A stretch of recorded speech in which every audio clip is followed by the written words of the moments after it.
Arabelle Bien-être. 9h-10h, Arabelle Bien-être avec Manel sur Arabelle.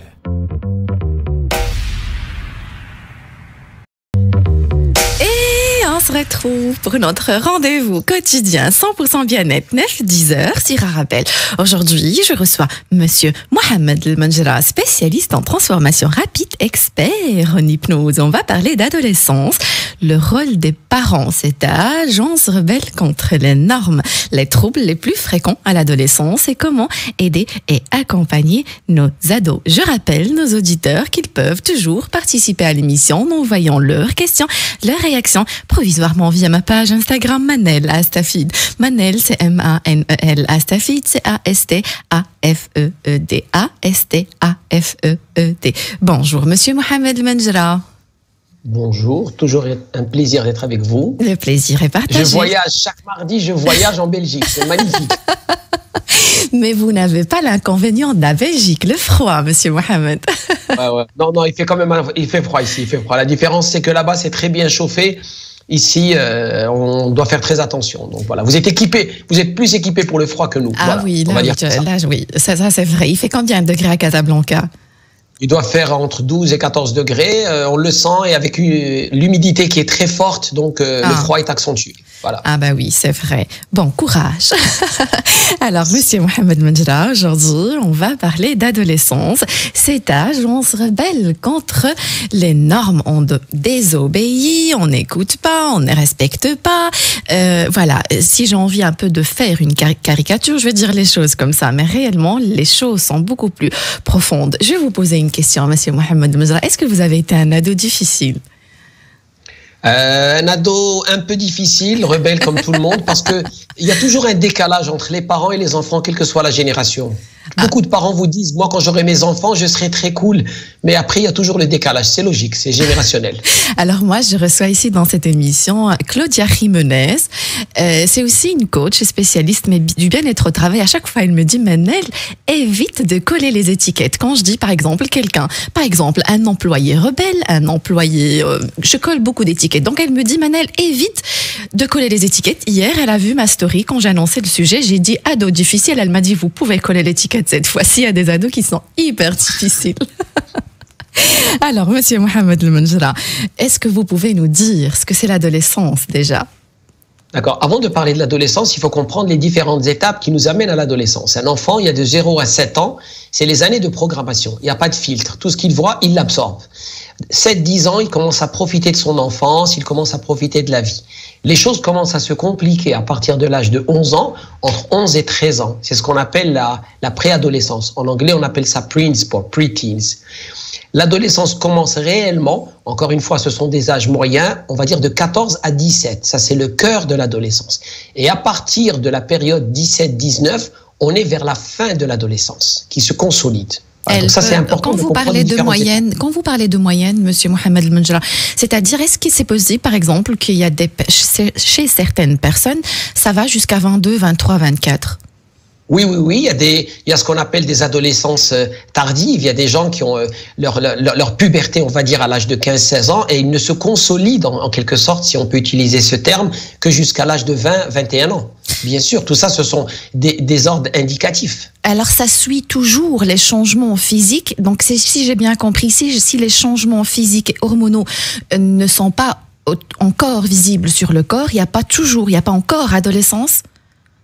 Oui, parce que l'adolescence est d'abord drivée en quelque sorte en interne par le changement hormonal, l'arrivée de la testostérone chez l'homme qui chamboule tout et la progestérone et l'œstrogène chez la femme. Donc c'est ça qui déclenche. Alors maintenant, vous pouvez avoir une adolescence qui est fluide, qui se passe, on va dire, dans de meilleures conditions, et vous pouvez avoir des enfants qui ont des adolescences soit trop tardives, soit trop précoces. Ah, précoce, ça peut commencer par exemple à partir de quel âge, pour les cas les plus extrêmes? On a vu des cas de personnes qui ont la puberté à l'âge de 10-11 ans, surtout chez les filles. Ah. Et 10-11 ans, c'est lourd. Pourquoi c'est lourd? Parce que la fille qui a sa puberté à l'âge de 10 ou 11 ans, ses copines de classe, elles connaissent pas ça. La fille à 10-11 ans peut avoir ses règles, alors que les copines de 10-11 ans sont encore dans la beauté de l'enfance, ne sont pas préoccupées par ce genre de changement hormonal. Et c'est ça qui peut poser des problèmes à l'enfant. C'est pour ça qu'il faut préparer votre enfant à l'adolescence, il faut discuter avec lui, il faut lui dire il y a un changement qui arrive pour que l'on puisse être beaucoup plus à l'aise dans cette phase-là. Alors, vous parlez de cette adolescence qui commence un peu plus tôt. C'est moi, par exemple. Alors, monsieur Mohamed El Menjra, vous avez parlé des étapes. À partir de quand je peux dire, par exemple, à partir de quel changement je peux dire mon fils ou ma fille est en train de vivre la préadolescence? C'est chez le... sent que le corps est en train de se transformer, l'apparition des boutons, la poitrine qui commence à se développer chez la femme, le garçon qui commence à avoir une voix qui commence à muer un peu, certaines transformations, une croissance excessive, l'enfant grandit vite, prend de la taille. Tout ça, ce sont des choses physiques, ce sont des indicateurs que quelque chose est en train de se passer à l'intérieur. Alors, et par rapport au changement psychologique, désobéir, par exemple, c'est déjà un signe? Alors, quand l'adolescence s'approche, l'enfant cherche à faire deux choses.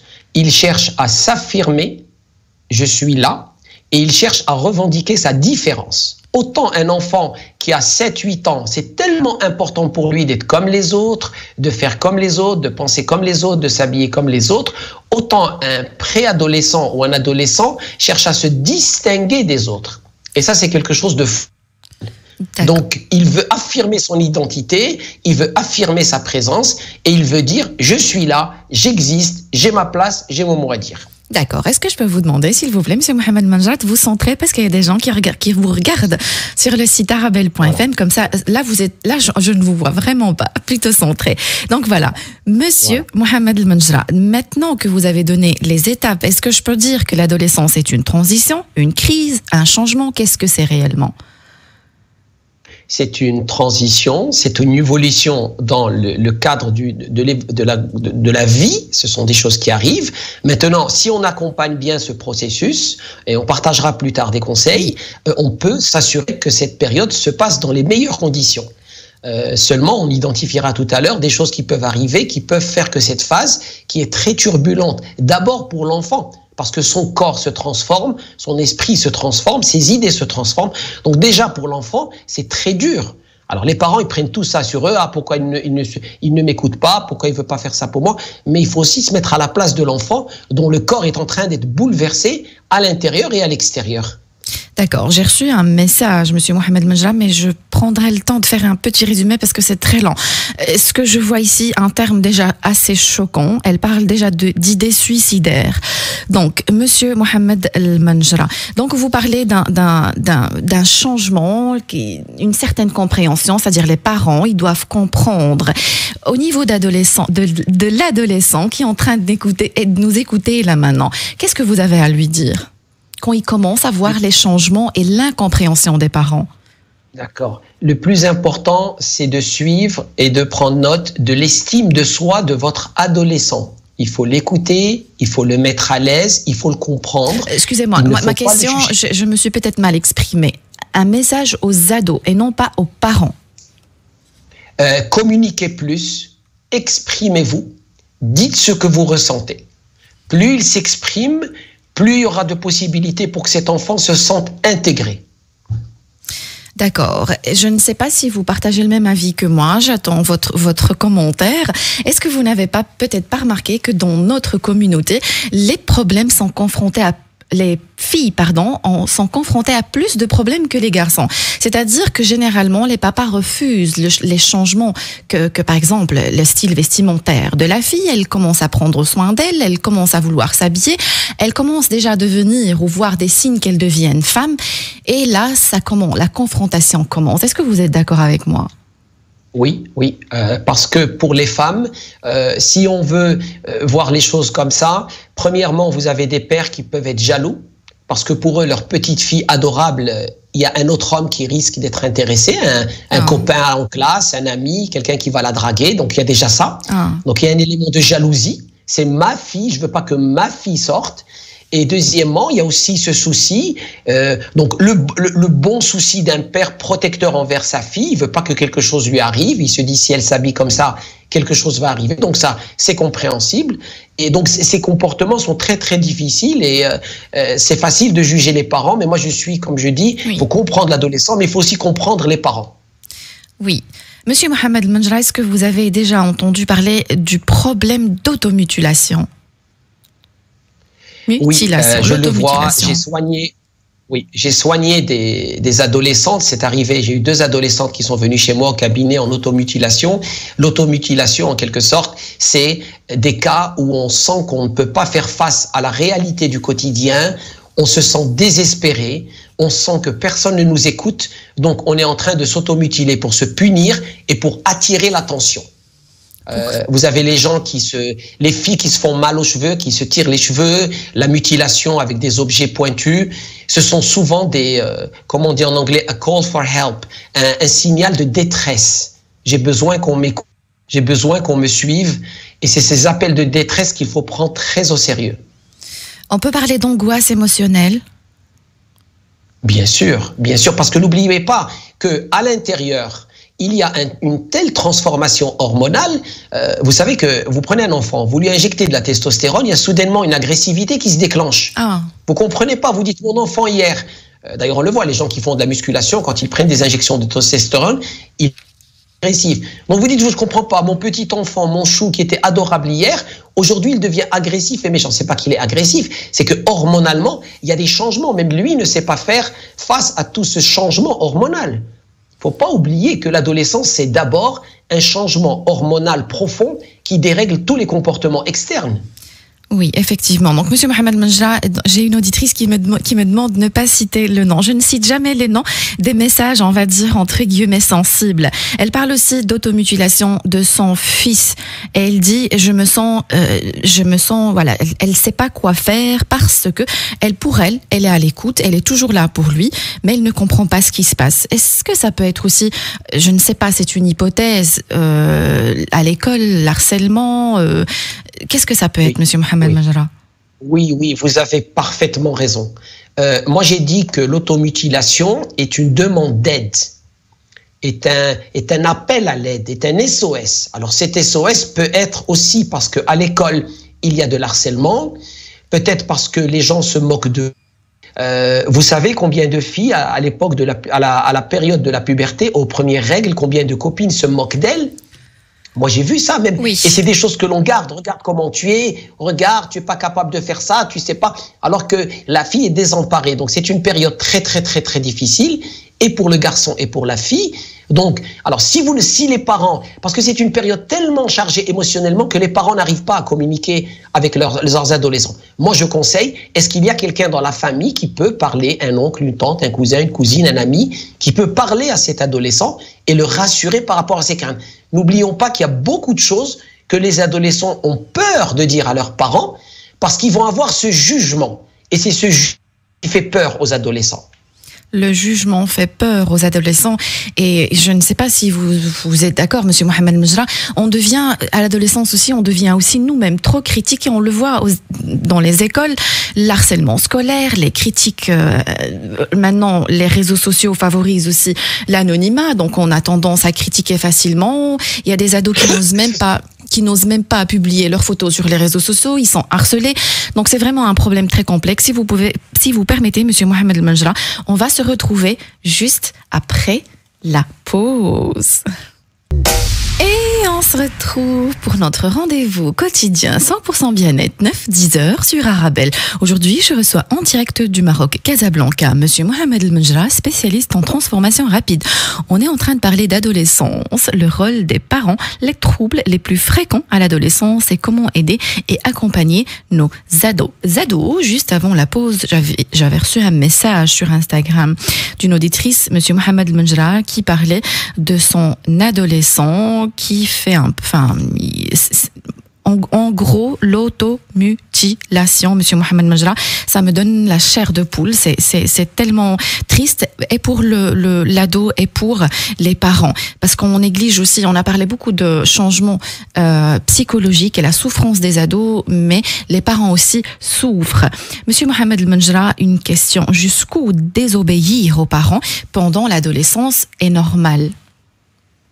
Le problème, c'est que dans cette période d'adolescence, les parents estiment que les comportements de leurs enfants qui deviennent adolescents sont des caprices.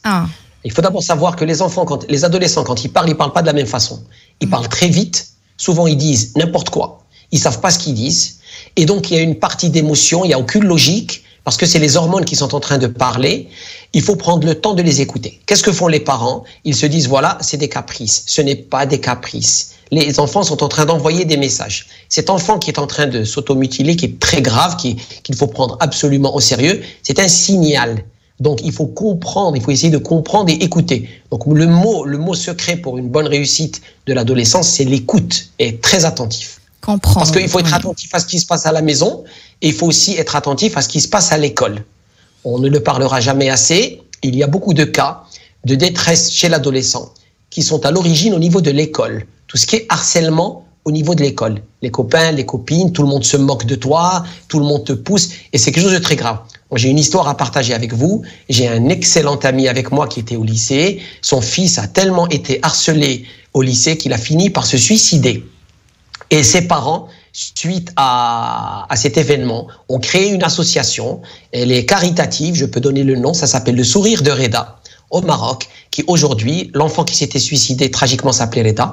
Et cette association au Maroc fait un travail remarquable parce qu'elle est à l'écoute. Donc les adolescents peuvent appeler, peuvent chatter. Quand ils ont un problème difficile, ils peuvent en quelque sorte échanger. Donc le fait de savoir qu'un ado a quelqu'un avec qui échanger, quelqu'un qui partager est énorme.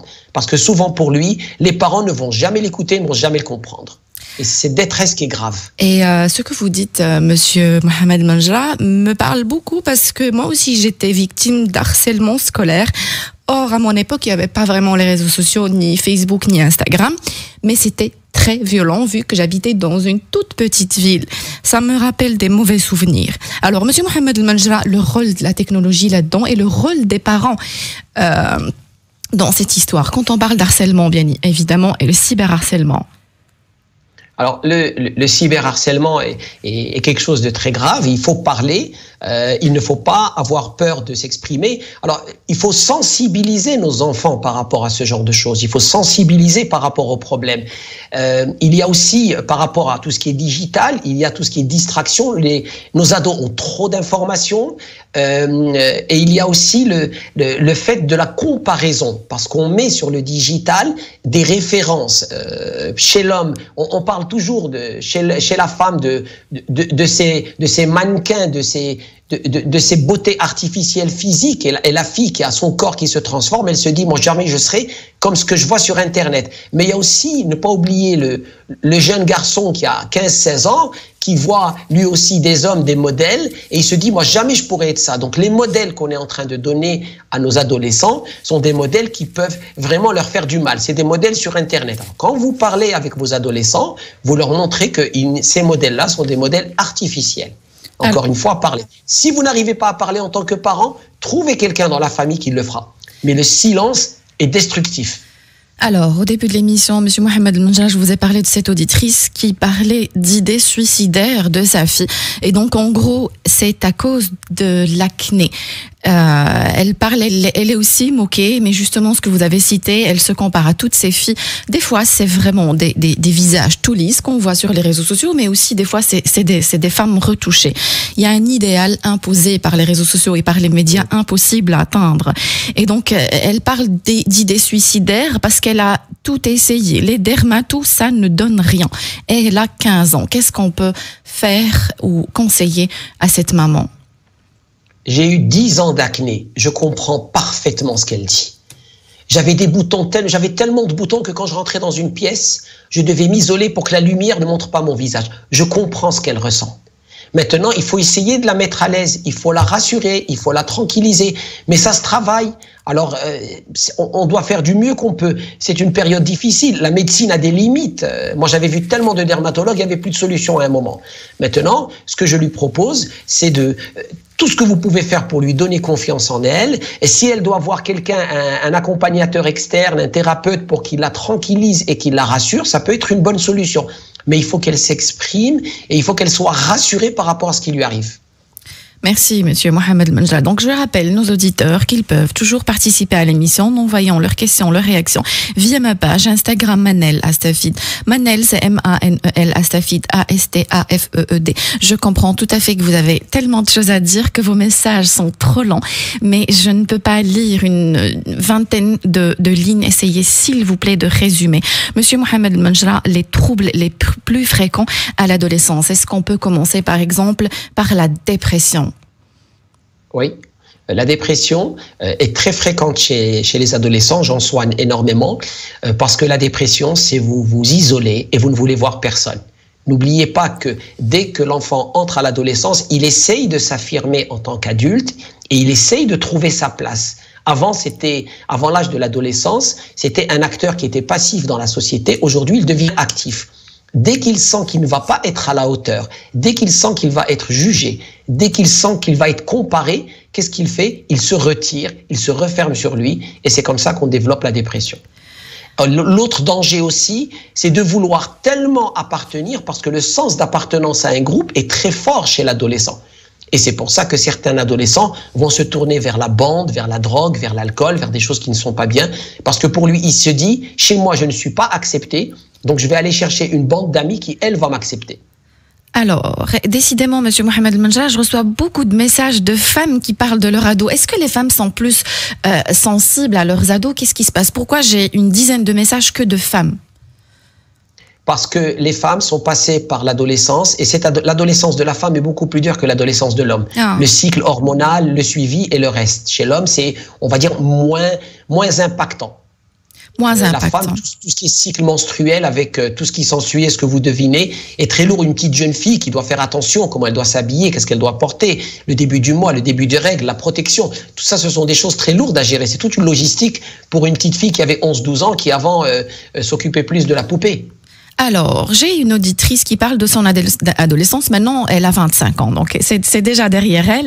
Mais elle dit, elle dit que sa dépression a duré des années, mais elle ne sait pas si elle doit parler de dépression ou c'était normal. Et elle dit, j'ai peur que quand j'aurai des enfants, que ça se transmet, que ça soit héréditaire, la dépression chez les ados, puisqu'elle l'a connue. Je ne suis pas convaincu que la dépression est héréditaire. On peut avoir un terrain favorable, non. Si cette personne fait la dépression, c'est qu'il y a un malaise. C'est pour ça que je dis faire la dépression. Je préfère dire faire la dépression que avoir la dépression. On fait la dépression parce qu'il y a des choses à l'externe qui vous impactent. La dépression, c'est quelque chose qui ne va pas dans votre vie.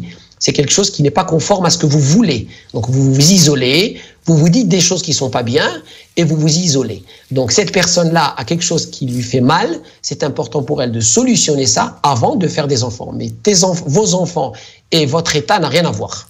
Et ne surtout pas prendre ça à la légère, Monsieur Mohamed Manjra, parce que la DISI, c'est un terme que j'ai découvert en préparant cette émission. Je ne savais pas que ça, je ne connaissais pas. La dysthymie, c'est une forme de dépression légère, mais à long terme. Ça peut durer jusqu'à 2 ans. Et donc, nous, quand à certains moments, on se dit, c'est son caractère, il est comme ça. Mais des fois, ça peut vraiment virer vers le suicide. Et c'est hyper... voilà, je préfère pas mettre des mots. Manel, tu as dit tout à l'heure, tu n'aimes pas donner des étiquettes, je suis d'accord avec toi. Moi, j'aime pas donner des étiquettes. Oui. Quand quelqu'un passe par un moment difficile, on doit aider cette personne à communiquer et le surmonter. On a tous des moments, parce que si on venait à faire les tests, on a tous des moments dépressifs dans notre journée, dans notre vie. Ça veut dire quoi? Ça veut dire qu'il y a des moments où on n'est pas bien. Ça veut dire qu'il y a des moments où on n'est pas content, où les choses ne sont pas conformes que l'on veut. Donc, le plus important, c'est d'avoir des mécanismes qui nous permettent de rebondir. Donc, quand vous travaillez sur vous, vous avez un tissu social, vous avez de la famille, vous faites votre sport, vous mangez bien, vous avez cette capacité de rebondir. Donc, ce que je dirais à cette personne, si vous avez cette capacité en vous de rebondir, c'est génial. Si vous n'avez pas, il y a des professionnels qui peuvent vous conseiller et vous permettre d'aller de l'avant. Mais ne dites jamais il est comme ça, il peut pas changer, elle est comme ça, elle peut pas changer. Ça, c'est la plus grande erreur à faire. Très important ce que vous dites. Donc, Monsieur Mohamed El Menjra, les troubles alimentaires chez les ados. Les troubles alimentaires sont d'abord des troubles compulsifs et excessifs. Quand quelqu'un mange trop, comme la boulimie, ou quelqu'un ne mange rien, comme l'anorexie, ce sont des excès. Et c'est ces excès qui sont mauvais. Parce qu'il faut voir qu'est-ce qui se dit dans la famille. Moi, j'ai une personne que j'accompagne qui est en train d'essayer, elle a 20 ans, elle essaye de maigrir. Chaque fois qu'elle va prendre une fourchette, elle n'a pas encore pris la fourchette, que son père lui a déjà fait une remarque. Tu vas encore manger, tu trouves pas que tu manges trop? Et cette personne est complètement désemparée. Elle sait pas, elle se dit j'ai faim, je dois manger, je mange, on me critique. Donc, il faut faire attention. Moi, je donne le conseil aux parents. Qu'est-ce que vous êtes en train de dire à vos enfants et quelle est la relation que vous êtes en train d'établir entre manger et le corps? Très important ce que vous dites, Monsieur Mohamed Menjra, parce qu'on le vit aussi, même avec les petits garçons et les petites filles. À force de vouloir contrôler leur poids, on leur adresse des critiques cruelles tout au long de la journée, à chaque fois qu'ils veulent manger, et ça laisse des ravages psychologiques. Alors, je vais donner un exemple. Quand l'enfant est petit, on lui dit tu es obligé de terminer ton assiette. Quand il est adolescent, on lui dit arrête de manger, tu as trop mangé. À un moment, l'enfant il te dit je sais pas quoi écouter. Une fois, on m'a dit qu'il faut que je termine mon assiette, une fois, on m'a dit qu'il ne faut pas trop manger. Justement. Et souvent, c'est ces signaux conflictuels qui dérangent les enfants. Parce que les enfants, ils font beaucoup plus attention à ce que l'on dit, pas à ce que l'on fait. Ah, oui. Alors, Monsieur Mohamed El Menjra, j'ai une auditrice qui a dit vous n'avez pas parlé d'anorexie. Pardon? L'anorexie. Elle dit on n'a pas parlé d'anorexie. Le trouble mental, anorexie. Oui, l'anorexie, c'est un comportement qui consiste à avoir une relation maladive avec la nourriture. On n'en veut pas, on essaie de rejeter le maximum parce qu'on essaie d'être la plus fine possible. C'est quelque chose, encore une fois, tous ces comportements excessifs, trop manger, ne pas manger, démontrent à l'intérieur une certaine instabilité et un mal-être. Ce sont des symptômes, l'anorexie, la boulimie. N'oublions pas que ce sont des symptômes. Il faut les traiter comme des symptômes et pas comme des maladies. Symptômes, c'est-à-dire il y a quelque chose derrière qui est beaucoup plus profond et qui déclenche cette relation malsaine avec la nourriture. Parce qu'on peut, des fois, on peut lire l'anorexie mentale. Ça ne veut pas dire que c'est une maladie mentale. Moi, j'aime pas donner des étiquettes. Moi, tout ce que je sais, c'est que quand il y a un excès quelque part, si une personne mange sainement, et on peut avoir 50 définitions, quand la personne est bien dans son corps et qu'elle mange sainement, pour moi, il n'y a pas de problème. Dès qu'il y a un dérèglement quelque part, on est là pour l'aider. Donc, donner des étiquettes, je ne suis pas trop pour. D'accord, Monsieur Mohamed El Menjra. Donc, si j'ai bien compris, le mot-clé, c'est d'éviter l'agressivité avec ces ados qui sont, par exemple, boulimiques ou anorexiques, ou la compréhension, et surtout accompagner. L'anorexie, par exemple, peut causer un décès, et le cas de décès à cause de l'anorexie sont tellement fréquents, surtout ici en Belgique. Je ne sais pas si c'est la même chose au Maroc, Monsieur Mohamed El Menjra. Oui, bien sûr, absolument. Encore une fois, pourquoi j'insiste sur le fait que tous ces comportements sont des symptômes? Parce que les parents font l'erreur de croire que l'adolescence, c'est une crise, que l'adolescence, c'est un caprice. On dit ça en arabe, fchouj, c'est un caprice, tu es gâté. Il fait des caprices d'adolescent. Non, on doit prendre l'adolescence au sérieux, on doit écouter, on doit échanger, on doit dialoguer, on doit informer et mettre certaines limites et certaines règles. Encore une fois, il ne faut pas aller vers l'extrême de chaque fois que l'enfant a ouvert sa bouche. Toi, tu dis n'importe quoi, tu ne sais pas ce que tu dis. Donc, il faut faire attention à notre langage. Les mots font beaucoup plus de mal aux enfants que nos comportements. Les enfants, ils écoutent. C'est une période sensible. Ils sont passés de la période où c'était de simples enfants à une période où ils sont capables d'avoir des enfants. Un être humain, vous lui dites aujourd'hui tu es un enfant, demain tu peux faire des enfants, et il commence à avoir peur, il commence à paniquer, il ne sait pas comment gérer. Donc c'est une période difficile, et ne jamais traiter l'adolescence comme une simple crise ou un caprice.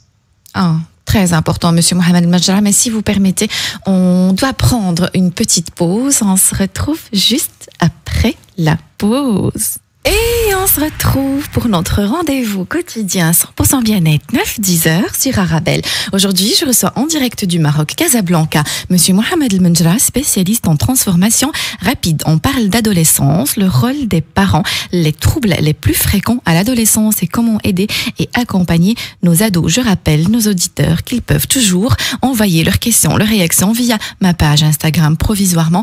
Ma page Instagram, c'est Manel Astafid. Manel, c'est M-A-N-E-L. Astafid, c'est A-S-T-A-F-E-E-D. A-S-T-A-F-E-E-D. Monsieur Mohamed El Menjra, la maman de tout à l'heure qui parlait de dépression et qui parlait de problèmes d'acné et d'idées suicidaires. Donc, elle dit que son ado s'isole. Est-ce qu'on peut parler de phobie sociale? Comment aider un ado qui commence à s'isoler et ne pas voir ses copains, la famille? On le voit aussi autour de nous. Il y a des ados qui ne veulent voir personne. S'isoler, est-ce que c'est un signe que l'ado va mal? Si cet isolement est raisonnable, on va dire que quand il est à la maison et qu'il n'y a personne, il préfère rester dans sa chambre, jouer aux jeux vidéo, chatter avec des amis. Ça, il n'y a pas de problème. Mais si cet isolement est excessif au point où il va rater l'école, rater les réunions familiales, là, ça commence à devenir dangereux. Parce qu'un des signes de la dépression, c'est l'isolement. Quand votre enfant s'isole, c'est très mauvais signe. Je l'ai dit tout à l'heure et j'insisterai encore une fois sur ce message. C'est quelque chose sur laquelle je veux absolument insister.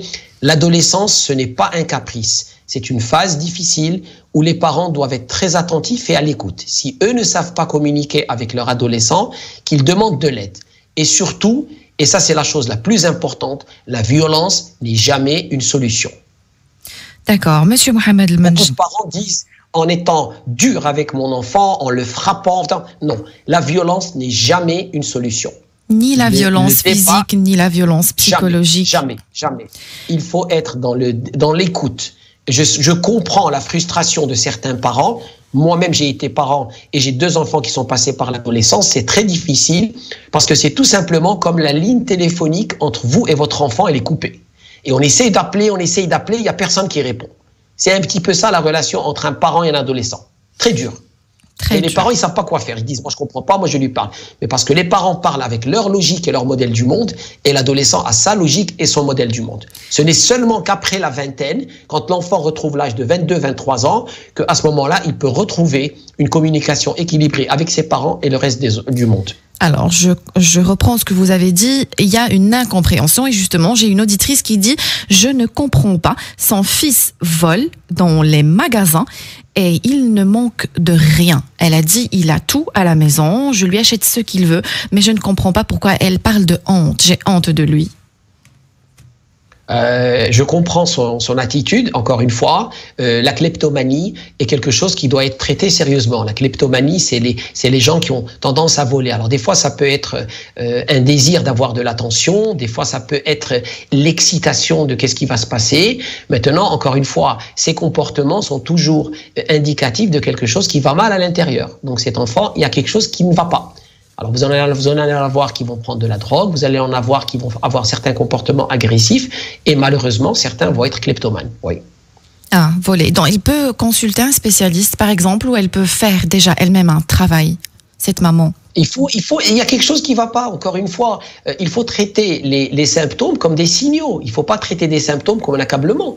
Une fille qui a des problèmes d'anorexie ou de boulimie, un garçon qui fait de la kleptomanie, quelqu'un qui s'enferme chez lui, il y a quelque chose qui ne va pas. Il a besoin de s'extérioriser, il a besoin de parler.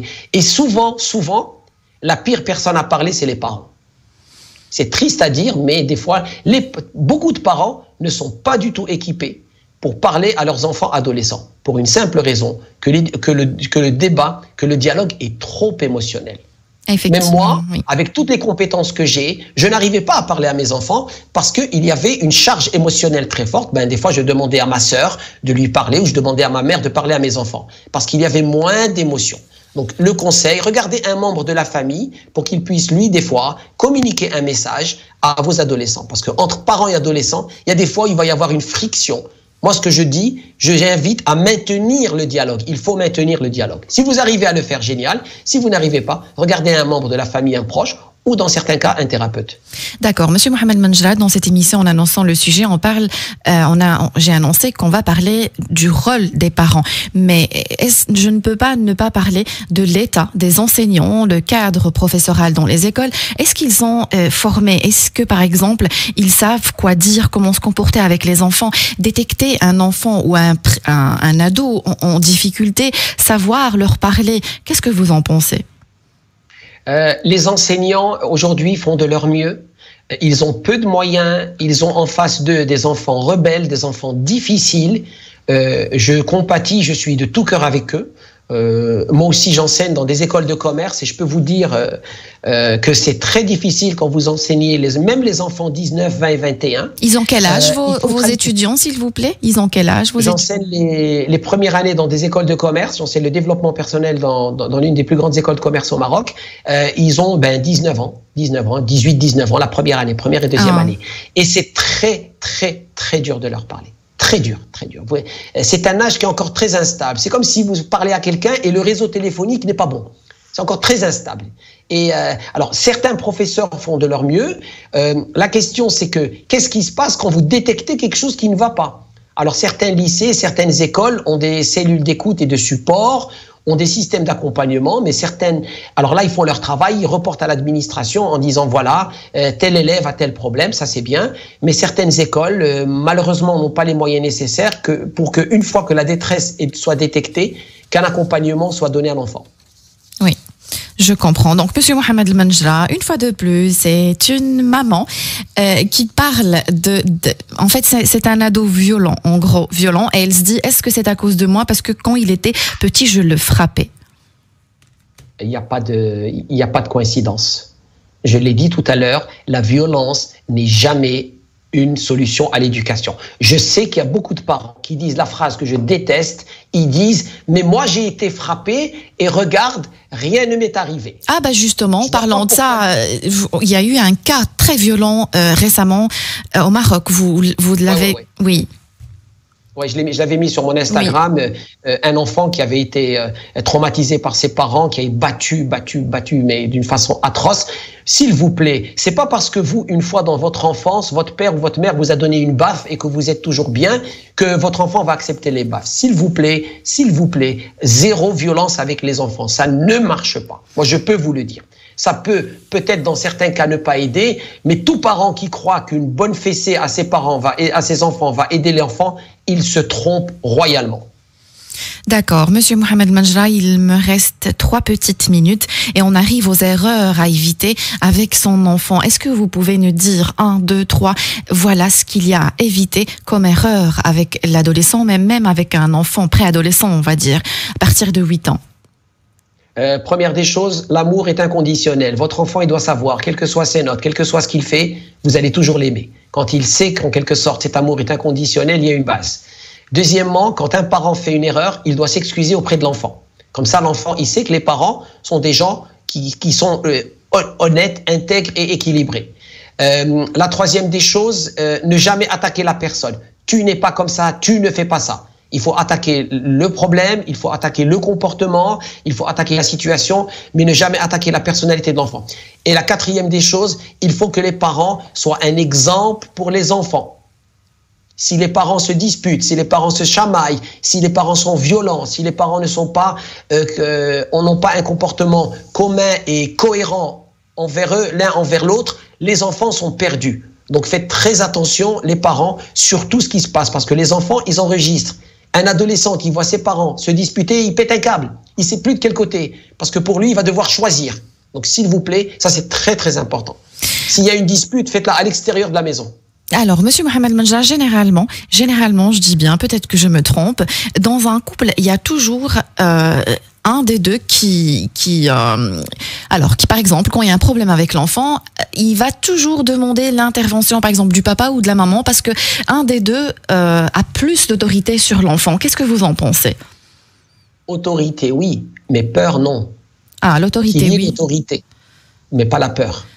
C'est normal que vous respectiez vos parents. Peut-être que le père, des fois, il a une autorité, il a un charisme, il a une personnalité. Si c'est de l'autorité qui va pouvoir mettre en place un changement avec respect, oui. Mais si c'est une autorité qui est basée par la peur, ça ne marche jamais. Vous ne pouvez pas éduquer vos enfants par la violence ou par la peur. Ça ne marche pas. Je vous pose la question. Je peux vous garantir, 20 ans après, ils vont passer chez le psychiatre ou chez le psy. Je vous pose la question parce qu'il y a une auditrice qui me dit « Il ne me respecte pas, je dois toujours faire appel à mon mari ». Oui, si votre mari va l'aider à travers une certaine autorité, une discussion, c'est excellent. Parce que vous êtes en train d'enseigner à vos enfants le respect. Enseigner le respect, oui. Mais enseigner la soumission sous la peur, non. Ah, très important. Alors, Monsieur Mohamed Moudjah, une toute dernière question. Attendre le respect immédiat, qu'est-ce que vous en pensez ?